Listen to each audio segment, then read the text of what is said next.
ऐसा भी है पूछ रहा है यहाँ पे calculate the percentage packing fraction, calculate the percentage packing fraction of the simple cubic का आपको पूछा है।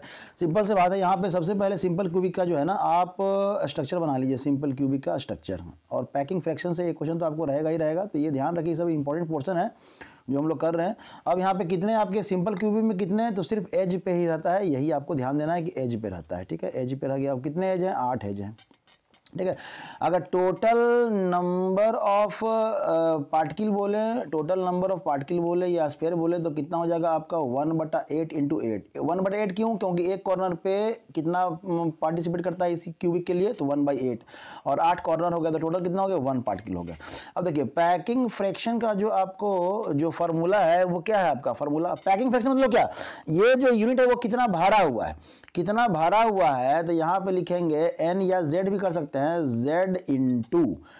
इंटू आपका जो स्फीयर है, तो स्फीयर का 4/3 pi r cube, 4/3 pi r cube upon total जो वॉल्यूम है वो, टोटल वॉल्यूम क्या है, तो a क्यूब। क्यों, क्योंकि यहाँ से यहाँ तक जो इसका जो ये है आपका वो a है, a मान लीजिए क्यूब का, और ये r जो है ना इसका रेडियस है, स्फीयर का रेडियस है, ठीक है।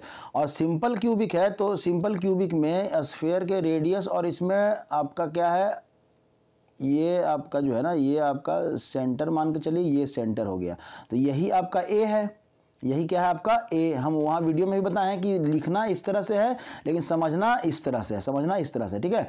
तभी क्या ये ए हो गया, और ये क्या है आपका आर, और ये आर, मतलब रिलेशन क्या है, ए इक्वल टू 2r, तो यहाँ पे आर इक्वल टू क्या कर सकते हैं, a/2, या ए इक्वल टू अब 2r, इसका भी यूज कर सकते हैं। अब है कि यहाँ पे z क्या है, तो नंबर ऑफ पार्टिकल्स, तो नंबर ऑफ पार्टिकल्स कितने हो जाएंगे, 1, तो यहाँ पे 1 इंटू यहाँ पे 4 इंटू पाई इंटू, अब r के जगह पे जो है ना आप 2r लिख दिए, r के जगह पे आप a/2 लिखिए, या a के जगह पे 2r लिखिए, तो a के जगह पे 2r कर दीजिएगा, ठीक है। पाई आर क्यू अपॉन ये 3 नीचे आ जाएगा तो 3 इंटू, अब a क्यू की जगह पे क्या लिख सकते हैं, 2r का क्या लिख देते हैं, होल क्यू। समझ में आ रहा है।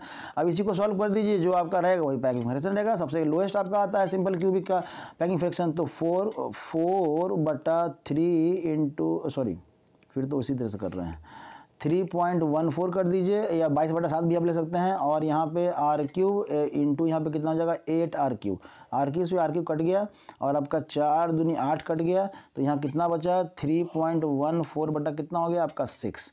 तो ये ऑलमोस्ट जो है आपका जो है ना 0.52 मतलब आपका 52% के अराउंड आएगा पैकिंग फ्रैक्शन। इसी तरह से आप FCC का निकाल लीजिए और आपका BCC का भी निकाल लीजिए पैकिंग फ्रैक्शन, ठीक है। फार्मूला तो यही रहेगा, फार्मूला यही रहेगा। अब आपका a और r का रिलेशन ऑलमोस्ट आप लोग जानते हैं, या फिर वीडियो में आपको दिया हुआ है, तो वहां से a और r का रिलेशन निकाल लीजिए और आप पुट कर दीजिए, आपको पैकिंग फ्रैक्शन आ जाएगा। सबसे ज्यादा जो होता है यहाँ पे किसका होता है, आपका FCC का होता है 74%, सबसे मैक्सिमम जो वॉल्यूम है ना ऑक्यूपाई होता है, क्योंकि इसमें नंबर ऑफ पार्टिकल भी तो ज्यादा होता है ना, 4 नंबर ऑफ पार्टिकल होते हैं। BCC में कितने होते हैं, 2 नंबर ऑफ पार्टिकल, इसका लगभग 68 के अप्रोक्सीमेटली में आएगा। तो इस तरह से इस क्वेश्चन को बना सकते हैं। Thank you.